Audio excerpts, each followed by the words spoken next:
Olá, bom dia. Cole Munson here with the Good Morning Portugal live stream, YouTube channel and podcast, of course. And as you could see from that screen, if you were early in, and Rowan Ford was early in with a good morning to me. Hi to you, Rowan. It is Phone In Friday, the first of its kind. So let's get that. Oh, we've already got the number on the screen. Well done, Carl. Well played. 913-590-303 is the number to call if you want to talk about anything to do with life in Portugal. And all I'm asking for is that you make it relevant, i.e. that's the bit about life in Portugal. The other thing is that you make it respectful if we have a dialogue, and if you're talking to other people in the comments, or I don't know, maybe we can get 2 people on. Yeah, if we can get more than we can get up to 10 people on the screen if we want to have some sort of debate on the screen. So keep it respectful and obviously keep it legal. That would be just so disastrous, wouldn't it, to bring ourselves and each other into disrepute. So keep it legal, keep it respectful, keep it relevant. And the number to call, let me just put my fancy banner on the screen so you can see what's going on. The number to call, of course, 913-590-303. I think I might have lost my banner for joining the show. I'll do that. I think maybe instead of saving it, I deleted it. These things happen, don't they, with technology? But you can see the numbers on the screen there. And you can comment, obviously, in the comments as you're already doing this morning, which is fantastic. Wonderful morning to you, Carl. Tudo bem? Tudo bem? E consigo? Muito bem, obrigado. And olá a todos. Can't believe I'm saying this, but hello from a sunny Scotland. What? What's happened? Be careful, you Scottish people, in that sunshine. And from Jana da Silva, bom dia, new name, I believe, on the screen there today. So a very warm welcome. Bem-vindo to you, Jana, as well. Lovely to see you there. Hola, bon dia from a sunny Southampton from Paul Williams. How you doing, guys, there? How are the Williams posse this morning? And a very good morning to you, Carl. And all your listeners from Claire and Steve. So the regulars will have noted that I've been talking about the Phone In Friday now for a little while, promoting it on Facebook as well, seeing if anyone is interested enough, brave enough, whatever it takes, to call in and have a chat about something that's on your mind to do with Portugal. Feel free. But also, I'm very happy to convene and chair comments as well in the comments section. And if you're really keen, if there's something, if you're working on a project, you know how it rolls here. We have guests and they join me on the screen.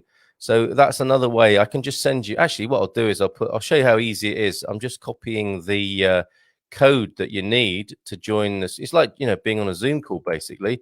I'm putting that StreamYard code in the comments. Call me foolhardy if you like, but that's all you need to do. You click on that and you join me on screen to chat about something. That's what it's all about on Phone In Friday. What's on my mind today is that, I call it the Happy Homesteaders live stream. This is about loving life in Portugal. This is what Good Morning Portugal is all about. It's loving life in Portugal naturally.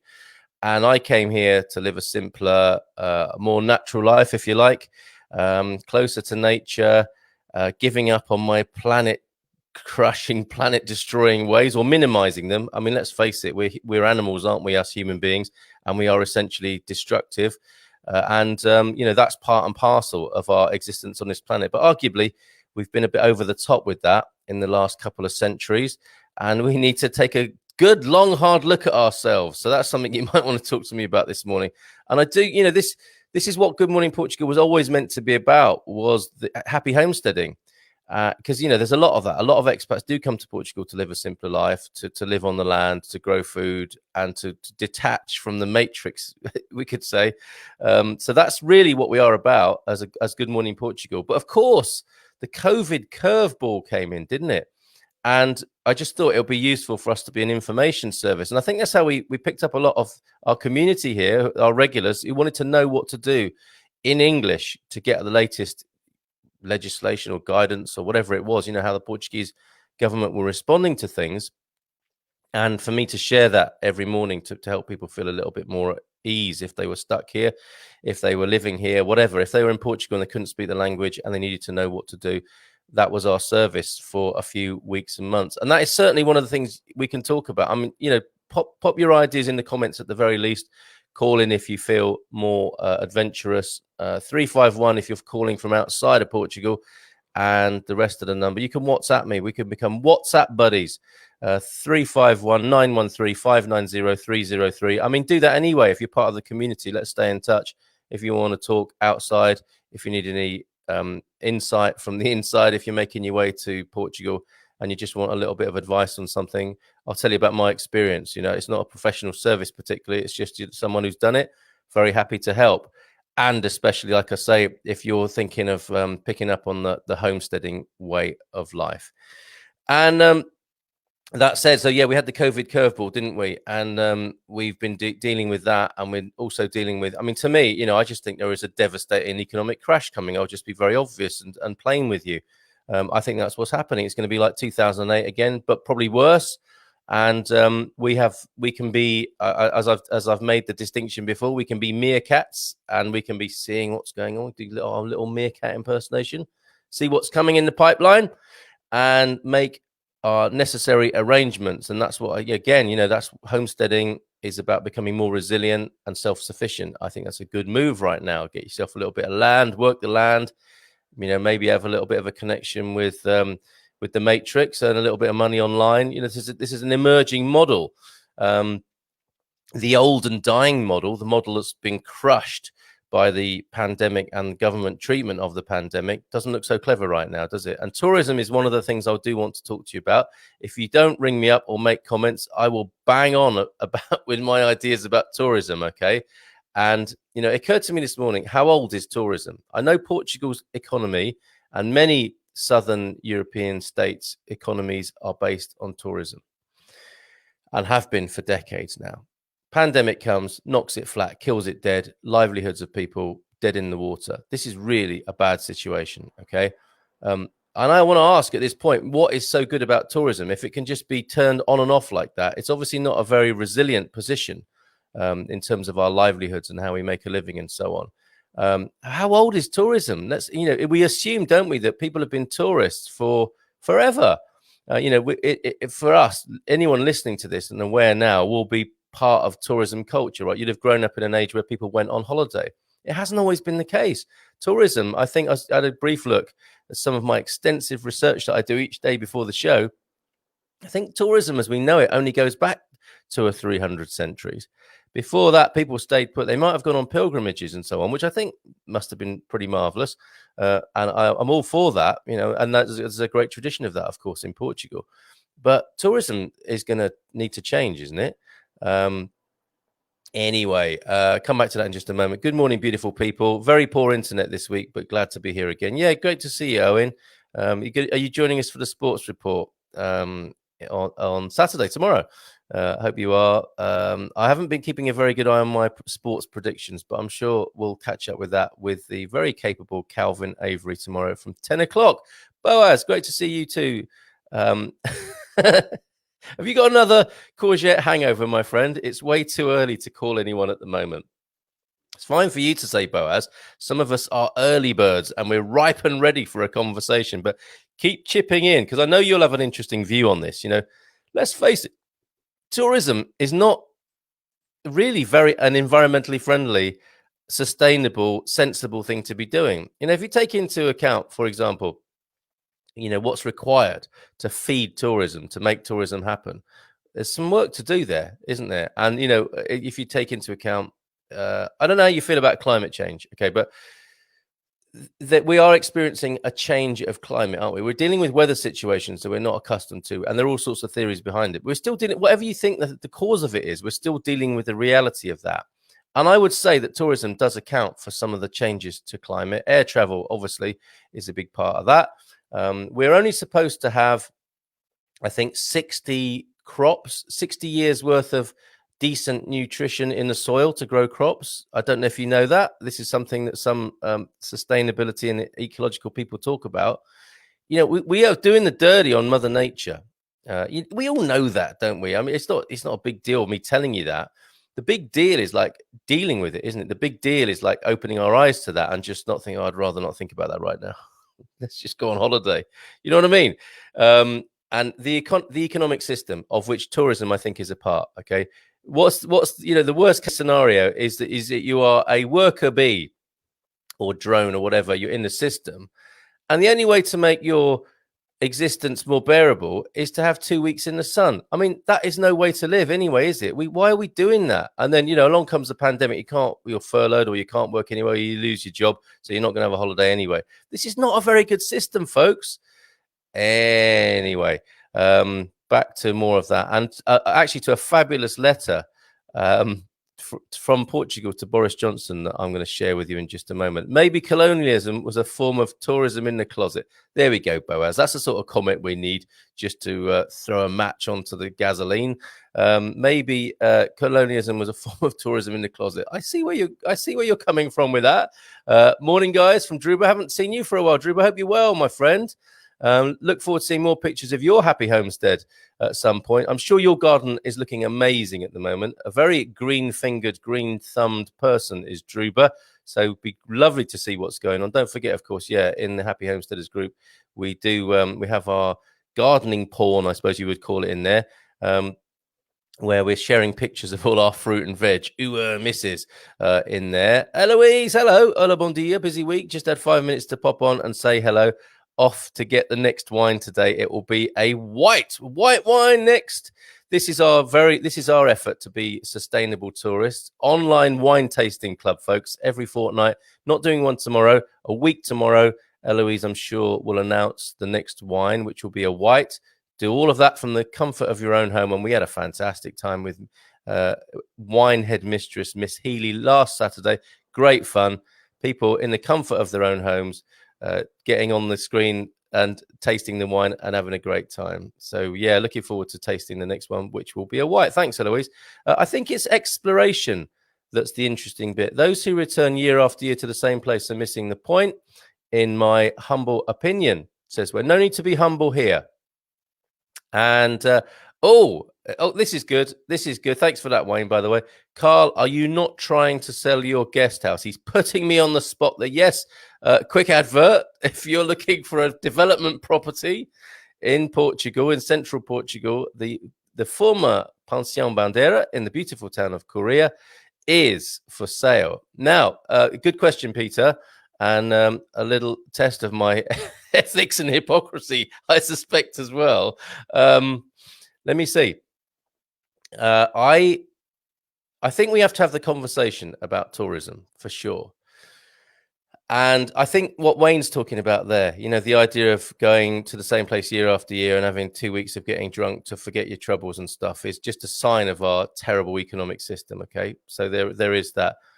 The guest house here, I don't think is going to be a guest house again, quite frankly. I'm not selling it as well.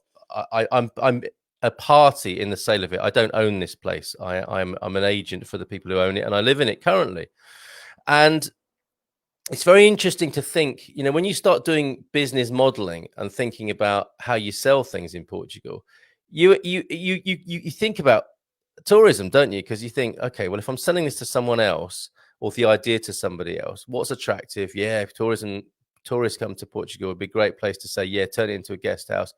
But in all honesty, this town is such a good example of the problem of tourism. This Korea itself is a delightful town built on tourism. Excuse me. And it's dates back to the 1920s, the heyday of tourism, possibly, right? A Belle Epoque hotel, a hotel built on thermal curative waters, and a tradition of tourism that slowly ground to a halt in the last few decades. Hence, this pension guest house was empty when we moved into it and had been for 10 years. The best bet for this place, in my view, is to develop it into accommodation. Okay, it's ideal for. I don't think Portuguese people would want to live in this building. It's very interesting what the Portuguese taste is for homes and housing. I think, modern Portuguese people don't want to be messing about with a garden necessarily. They want to live in apartments, maybe in the town, close to work. It's all about, capitalism and being in the neoliberal system. This place, as you ask, Peter, let me put that question back on, I think would be great for somebody who wants to come to Portugal long term and wants to divide it into accommodation, for themselves, their family, who might come and stay. So in relation to tourism, I think the best sort of tourism will be longer term tourism, will be possibly like a pilgrimage model. If people can work online, they can move around, I think, more. I mean, not everyone's going to want to do this, are they? And, I'm talking from my feelings. I haven't done any research on this, and that's what this phone-in is about. This phone-in is not about proving people right or wrong. This phone-in is about having a rich discussion about things. And, we start from the point of view of our feelings and our intuitions about things, don't we? I think tourism is screwed. I honestly do. And even if it comes back, it will be screwed again, because that's how this economic model works. And it would behove us. It would serve us well to recognize that, that we're kind of pawns in this game, and you have to just pick your place in it. And it's kind of win or lose, isn't it, by being the smartest kind of capitalist in this. And clearly that doesn't work for a hell of a lot of people. And then when the pandemic comes, you see how poorly it works for most people. And how the wealthy are getting wealthier because the pandemic, they can cope with that. But the middle classes, a lot of middle class people are going into poverty, aren't they, because of the dynamics of this crash. So I would say, this guest house is a longer term home. And we've been developing the garden. We're growing food in the garden. It's a place where there's still a bit of a rural vibe and economy. And I would urge anyone who bought this place to get involved in the local community. Don't come here and be a colonial tourism entrepreneur. Come here, live here, be here, like you are, Peter. Be with local people, connect with local culture, buy yourself a nice house, buy an escape strategy for the rest of your family. There's a building of this size would divide up into 3 lots of accommodation. You could live in it, and you could have your friends come and stay in your family, and have a beautiful bolt hole for people who, I think there will be economic refugees. I think there will be people moving away from the towns and cities where people have tried to make money by moving. I mean, this is Portugal's story, isn't it? The population has moved. Alarmingly, when you look at the statistics, the population has moved to the sea. This is what humans do, isn't it? People move to the coast, to the seaboard, and to the principal towns. We've seen how, if you look at Lisbon, for example, tourism boom city, it's fashionable. That comes and goes, I think, and it becomes quite cynical. Airbnb, all of that stuff that we've talked about before. It doesn't make sense to concentrate people in that way. It makes much more sense from a sustainability point of view to have people spread out, living in more sustainable, more easily managed, what will they call, settlements. I think Portugal is such a good example of the effects of the neoliberal approach of capitalism and what can go horribly wrong. Okay, so back to a few more of your comments here. Gary, always something useful to say. Guru Gary, as I know him in a different context. Actually, I'm going to read this bit first. Sorry, can't come on video because I look like a gonk this morning. Need a haircut very soon. You haven't had the COVID cut then, Gary. Linda can get the shears out. Your homestead shears. Okay, good morning, Carl and everyone. We need to come up with an alternative to the money lending banking system, which has been responsible for the boom and bust scenarios we have faced. Right on, man after my own heart there. With low interest rates in banks, has to be a better way to use any savings. Maybe a national investment scheme that funds redevelopment like affordable housing, where investors get a tax-free dividend from their investment over a set period of time. Stimulates economy through creating jobs, tax revenues. Yeah, awesome idea. Another more homespun way of doing that, I thought, Gary, and I'm going to leave you a comment on there because it's funny, is the leasing of land. I think Portuguese people with empty buildings might want to look at creating leases, a little bit like the model we've created where we live. We've brought this building back to life from certain death and destruction and decay by being in it and making improvements to it and put it back on the market. Now, that's a little bit precarious because, in the capitalist system, it doesn't work terribly well. I think it's better in Portugal, but, the way it's headed, the trajectory tends to be the investor, the property owner has a lot of rights and can boot out the person who lives in the house. And that's not nice, is it? That's not great. So we have to respect that people need somewhere to live. And I was thinking leases. You could lease land and houses that you're not doing anything with, that's been on the market. You see in Portugal, don't you? There are houses and land that's been on the market with a hand-painted sign that looks like it goes back to the crash of 2000. 2008. In this one, we could learn to lease, couldn't we? You could say to there are, like I said, they're going to be economic refugees. There are people who want to live on the land. Leases could be created where you take on a piece of land or an old house that's just falling into disrepair and going back to nature anyway. Why not lease that for 5 or 10 years to somebody who wants to look after it? Agree a price, maybe do a rent to buy situation on it. Win-win. The person who owns it would get some money from that. The person who needs somewhere to live, who wants to escape the rat race, who wants to live on the land, could find an easier access than having to come up with the big lump sums that we have to come up with. To be a capitalist, it's like Monopoly, isn't it? You have to have your big wad at the beginning and you have to make it grow. And if that doesn't work out for you, too bad. Sorry, you're a loser. And we've got to do something about that, I think, to make the playing field, the point of access a little bit easier. And I just thought leasing land and buildings might be an interesting way of doing that. Come up with an agreement. So you've got a longer lead time. There's no point committing to planting trees and growing food and making a food forest, for example, and putting in infrastructure if you're only going to be booted out in 3 months. If you've got a 5-year lease, if you've got a 10-year lease, even a 20-year lease on a bit of land, then the owner gets some income and the person working it gets the benefit of being there with a little bit of tenure. Carl McAdam, let's show through experiential examples the beauty and immeasurable benefits of the gift economy. Tell us more, Carl. Yeah, and if you want to find out more about this, Carl, I think is absolutely right, only because he agrees with me. Please do all read, watch, listen to Charles Eisenstein's Sacred Economics. I think we need a sort of Eisenstein for dummies quick approach, I think, as well, for someone to come on and talk about that. Fridays are going to be phone-in Friday. Get used to it. Get in training. Overcome your lack of confidence, or get a haircut, or whatever it is you need to do to feel confident about being on air. We'll go to that letter to Boris Johnson in just a moment. Sorry to be a bit Brit-centric, but it's hilarious. It's really good little poke at that buffoon in just a moment. But there's the link to Sacred Economics, a really good read, or a good set of ideas to know about, absolutely, within the realm of what we're talking about. The Bradbury pound was a great idea. Tell us more, Owen. That was used after the Second World War. Was that the sort of money that couldn't devalue or be exploited in such a cynical way, I wonder? Thanks for that, Owen, by the way. Yeah, let's find out more about the Bradbury pounds. First step in looking after the environment, ban the cruises. Proper environmental disaster. Yeah, fair point. And FD, I think you're in Lisbon, aren't you? And as impressive as those liners are, not my idea of a great holiday, I have to say, but as impressive as those liners are with all that they've got to offer, and what is it? I mean, you can be on there for 2 weeks and get bladdered and bloated every day of those 2 weeks for a fixed cost. I mean, that's a kind of capitalist heaven, isn't it? It's like the costs are fixed and you can enjoy abundance and excess because you're damn well paid for it. That's capitalism all over. But where I was standing in that station there, what's that station? San Antonio, is it? I'm not sure. The station on the waterfront there in Lisbon, beautiful. It looks like a setting for a Hitchcock movie.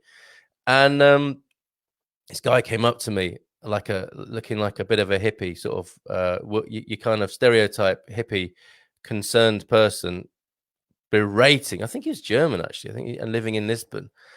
And we saw this liner leaving Lisbon, billowing out filthy black smoke, and he was just, I think he was a campaigner, kind of pretty much there.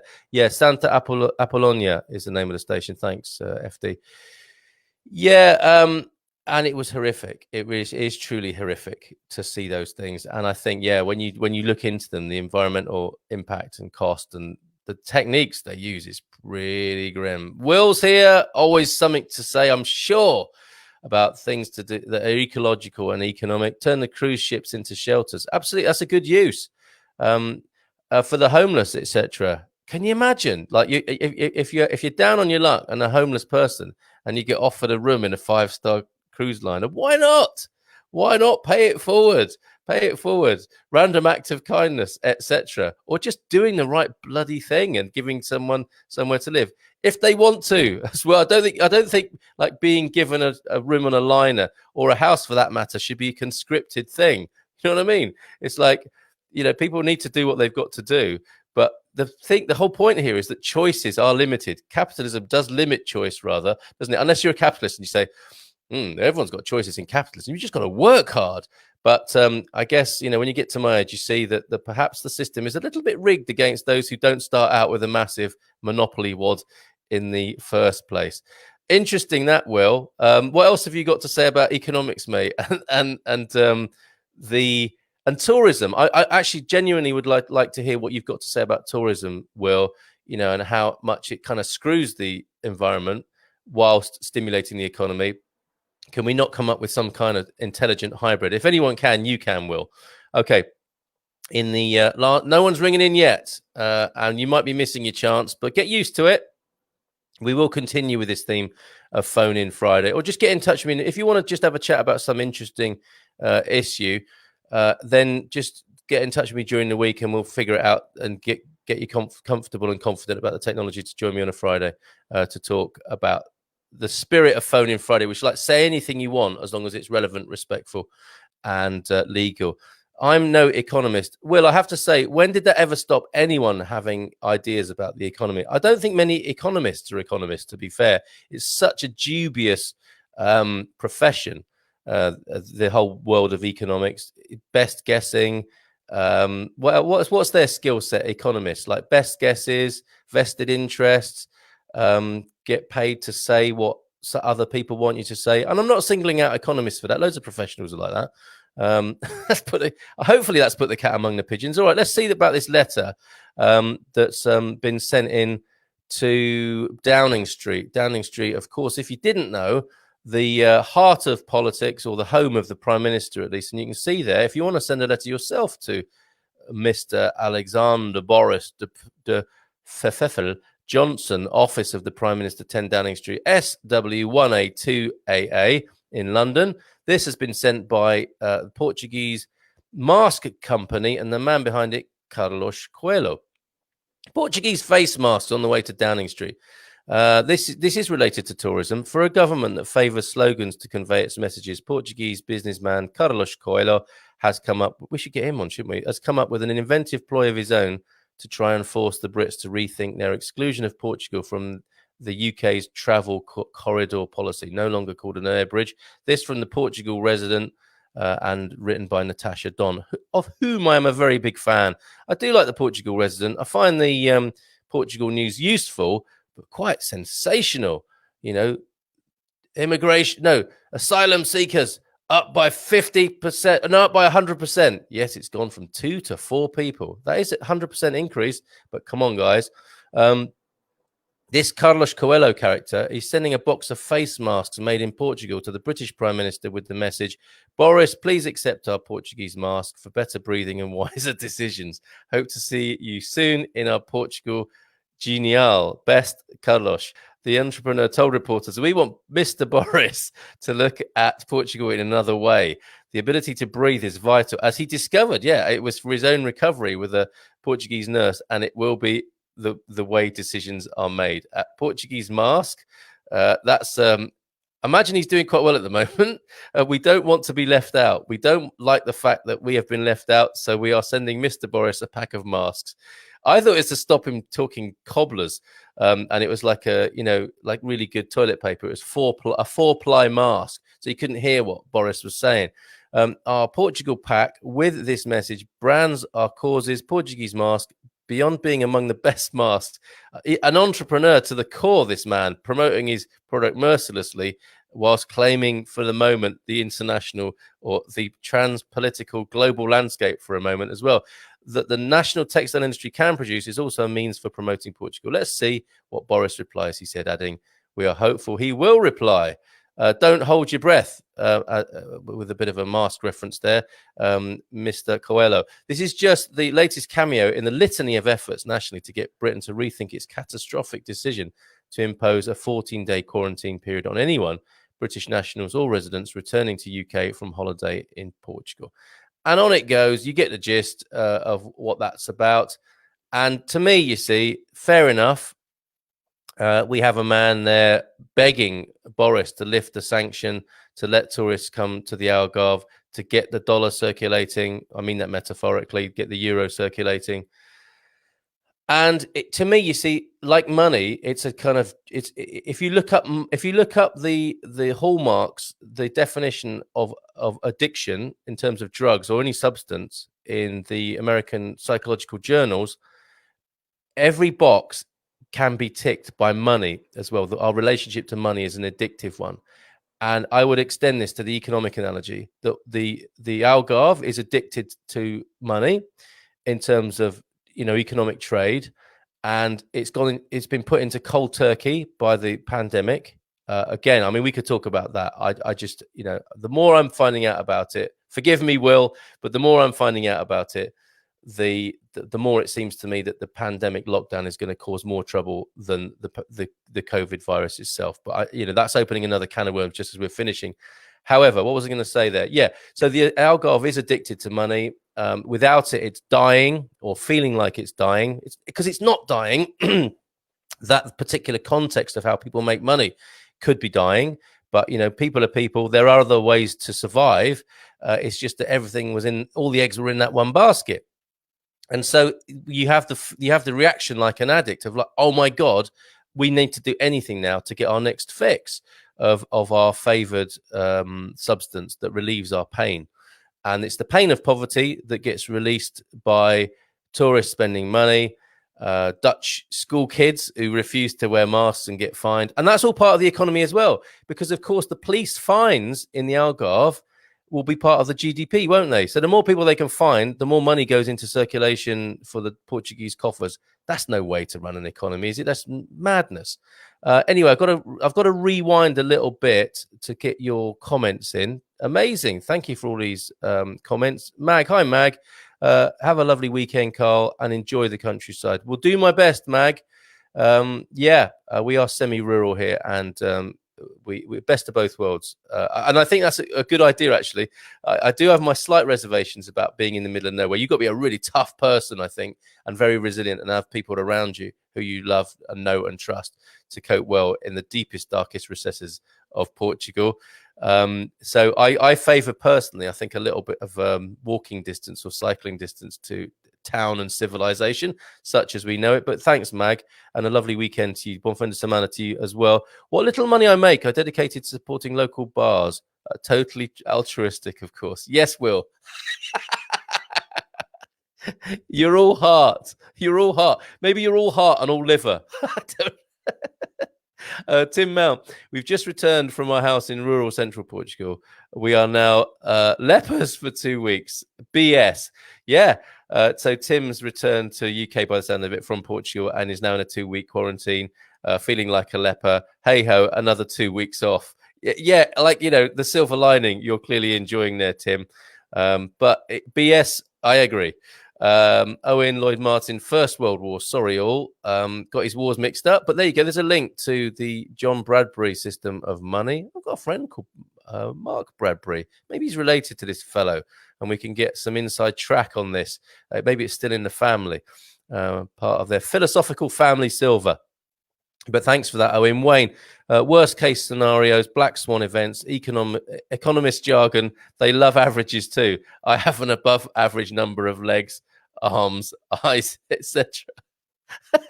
Thanks. Yeah, I think Wayne shares my cynicism about economists. But, I extend that to a lot of professionals, I have to say. And that's part of our capitalist system, isn't it? Capitalism and professionalism is a pretty unholy mix too, in my IMHO. Yanis Varoufakis, mind your language, Gary. The former Greek finance minister writes some astoundingly good books. Absolutely, Gary, about the way we got into this situation of financial dictatorship. Well, he stood up to the Troika, didn't he? They are not easy books to read because they're in Greek, right? No, they're probably not easy books to read anyway. Not for a duffer like me, he says. You undermine yourself there, Gary. You are no duffer in my eyes, but he speaks a lot of truth and has become a bit of a hero of mine. Yeah, Yanis Varoufakis, great guy. And cool as hell, right? Doesn't he ride around on a motorbike? And didn't he try and stick it to the man in Brussels? I mean, he for me, I'm one of those unusual people who is kind of left leaning and Eurosceptic at the same time. And some of my most intelligent friends, I have to say, are Brexit lefties. Did you know there was such a thing? And I think Yanis Varoufakis in many ways embodies that. Yeah, I totally agree with you there, Gary. And I'm opening the floodgates now. Well, if you're sympathetic to Brexit, why are you in Portugal? It's a nuanced and complex discussion, that, which I'm very happy to have. A barter system would be ideal, but I can't see that happening anytime soon. Not in cosmopolitan Lisbon, FD. If you go to your favorite bar in Lisbon and take, I don't know, a sack of corn with you to buy your cappuccino. Sorry, not your cappuccino. No self-respecting person drinks cappuccino in Lisbon, do they? But if you take your coffee shot there or your fino and you try and exchange something for it, you're going to get thrown out, I suspect. However, in places, perhaps the bars that Will supports in his altruistic way in central Portugal, I imagine there are a few people swapping a few things when you know and trust people. You see, to have barter, you need to have things to barter and you need trust, don't you? And we created money, of course, to be a shortcut, I suppose, and a convenience. And we all know what happens in the long term when we make shortcuts and convenience. That's the story of humanity, isn't it? The tools that we create to help us can become the tools that hurt us ultimately. And you make a great point there, FD. Barter system would be ideal, but I can't see that happening anytime soon. There are modern versions, iterations of that, of course, aren't there? There are the exchange schemes. There are other or newer ways of looking at that. And I recommend, excuse me a minute, just need to cough. And let's have a little sip of water as well. Done a lot of talking here this morning, obviously, in the absence of people calling in on 351 913 590 303. Do make a note of that and call in another time. But I'm glad to see I managed to keep the attention of a few people with this subject, and I'm very glad of your comments. Let's see. Look, I am living a barter existence now, so this is great. Mag, thank you. My friends give me a room and food, and we are working and helping out at the hotel. Barter is alive and well, or more an exchange scheme, yeah. And I think we're going to see more of that, aren't we? In the cash system, in the money system, you've got to be in it to win it, and you've got to have some of those greenbacks to buy your place there and to trade with. And for most people, it's a losing game, isn't it? I think we're going to see some creativity as part of this coming crash. Time banking, another possibility, an hour of my time for an hour of yours. Absolutely. And of course, that's where the economists and the professionals will struggle, because after their years of training, I mean, can you imagine if you've spent, I don't know, how much do people spend? Tens of thousands of their currency training. You're probably not going to want to exchange an hour of your time for an hour of a plumber's time. And I'm not saying that's right. I'm saying the opposite. I think, screw you. Just because you trained a lot and spent a lot of money, I wouldn't say screw you. I would say, come on, think about it. Why is an hour of your time worth more than an hour of my time? We're both human beings with something to give, and we may well be doing our best. But why and that's the justification, isn't it? I've spent £500,000 becoming a professional, this, that, or the other. I therefore need to charge you a hell of a lot more than you're charging me. It's a humbling conversation for people, isn't it? And it's especially humbling when the true professionals, as I would call them, the people who do real things in life that really help other people, I guess they're the people who can honestly and genuinely and assuredly ask for more, right? And I wouldn't put economists in that bracket. So if you're an economist asking, I would be respectful and say, yeah, I'll give an hour of your time for an hour of my time. That's if I wanted an economic forecast from an economist. I mean, it's got to be a good product in the first place anyway. Any road up. Expats Portugal are here as well. Good morning, Carl. Oh, of course, Monday. We will be having a meetup Monday. Yeah, I'm gonna conclude now. And I do thank you for all your comments. But yeah, just to let you know, Expat Sports Report tomorrow, Saturday at 10 o'clock. Even if you don't like sport like me, and you're just trying to find out more and hang out in the company of men like me, it's good fun, and I'm learning about sport. And because I just have never been very interested, but I like the vibe, and it's good fun hanging out with Calvin, sometimes with Owen, and I believe we got Calvin's brother-in-law. It's a real sort of blokey situation. So we've got a Gooner, a Gunner, an Arsenal fan joining us tomorrow, as well as a Chelsea fan. That would be Calvin, and Man City might make an appearance in the form of Owen. So we'll see. And Wayne, of course, as well. I've forgotten who you support, Wayne. I think you're a Man City fan as well. Or is it Leeds? That's going to upset him. So a very good morning to whoever that is from Expats Portugal. And we look forward to welcoming you and your community for Meetup Monday, where we connect up with the Expats Portugal community. We had such a wonderful time talking to Peggy last Monday. Such a hoot. Prosecco Peggy. We will see if we can have as much fun again with the folks from Expats Portugal next Monday. Look, this says it better than I tried to. A plumber is worth thousands when your pipes are bursting. Absolutely. You can probably wait on the economic report, can't you, when your pipes are bursting. In the UK, says, well, thanks for that, Mag, by the way. In the UK, tree surgeons charge a fortune. In LA, Mexican families do it for a pittance. It's all perspective. Yeah, I'd rather do an hour of qualified tree surgery than an hour of unqualified cement mixing. Given the choice, I think I would too. FD, I'll do my best to join tomorrow morning. Man United will make an appearance. Yes, I think you're duty bound now to balance things up, FD, with that. And of course, we may discover a new sport. We had Wayne talking about the National Hockey League, something I knew nothing about. I know so little about sport anyway, but that's kind of occult sport stuff. And he came on and taught us about that. So we want to learn about baseball. We want to learn about American football, that strange game. So I'm sure we'll have intros to that as well. So do join us for the Sports Report at 10 tomorrow. Meet up Monday with Expats Portugal on Monday. And Tim is letting us know that he's planning to learn tree surgery. Great skill to have if you're coming out to your homestead more and more, I guess. In central Portugal, it's going to be very useful, Tim. Thank you to you and to everyone who's commented this morning. A few more comments flying in as we try and wish everyone a bon fin de semana and teja, the logo and all that. How's your Portuguese going, by the way? You thought I wouldn't mention it, didn't you? Wayne and I may go on about Habs versus Leafs. That, from my knowledge now, tells me that these Maple Leafs versus, I don't know who the Habs is. It's not the Habaneros, is it? The peppery team of the NHL. But I'm sure that's the sort of banter we're dealing with on a Saturday morning. Gentle rivalry, gentlemanly rivalry, and a lot of fun, actually. It was great fun last Saturday. I'm sure it will be tomorrow as well. So let's leave it there. That's the shape of it on a Friday, phone-in Friday. Talking about things in a relevant, respectful, and legal way. Come say what you want. You know, my view is that actually human beings, first and foremost, react from their feelings. And we're seeing a lot of that. What we are not seeing a lot of is how those feelings can be developed into a respectful discussion. And that's where the kind of more factual, rational stuff can come in, and we can build a bigger picture.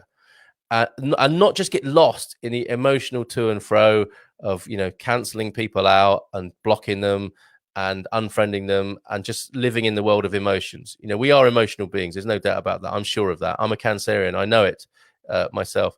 But there's more to life than our emotions. We can have a balance of the emotion, the feeling, the intuition of what we think we know. And then we can think about it and we can talk to other people about it. And that's the culture I want to create and the context I want to share with you on a Friday. Let's do that.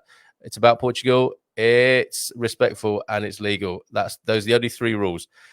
So I should say, bon fin de semana, take care, teja, te logo, and we'll see you on Monday. See you on the segunda. Take care and bye for now. Have a fantastic weekend.